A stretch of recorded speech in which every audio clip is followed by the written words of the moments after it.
Jim, I know we were speaking earlier, and you mentioned that HSBC has been quite active in the green bond space. I think you guys did around 70 green bonds, if I'm not mistaken. I was wondering, with all this green bond activity, how are some of your clients or potential issuers approaching this? I mean, are they quite enthusiastic about it? Is this something that they feel this would greatly benefit my business? I mean, what's your sense?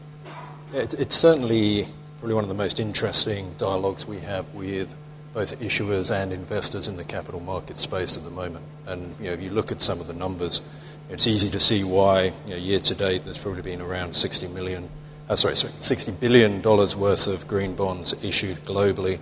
Year end, the target's probably around 75 to 80 billion. That compares to 2015 number of around 42 billion. If you go back a couple of years, it was around $11 billion in total issuance. So it's a very fast-growing element of the capital markets.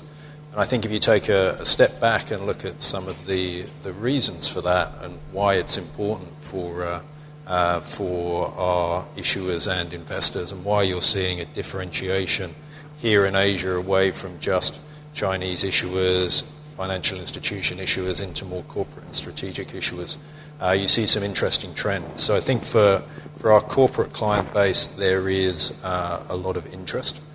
It's obviously very positive to issue a green bond from an E&S publicity perspective. We've seen from recent issuers like MTR in Hong Kong, there's been very strong and very positive publicity around their first issuance in green bond format.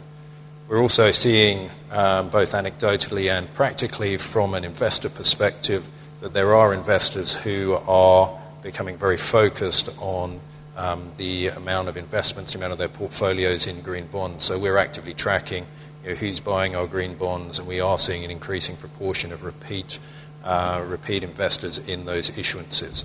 So we are seeing, and we're talking to our syndicate desks, again anecdotally, when you're looking at transactions that are coming in green format, we are seeing increases in terms of investor appetite. And over time, we expect that that's going to be increasing or increasing the efficiency of some of these issuances in green format. That's going to increase over time as people like Morningstar are out there looking more closely at what investors are doing and the proportion of their portfolios in green and sustainable investments.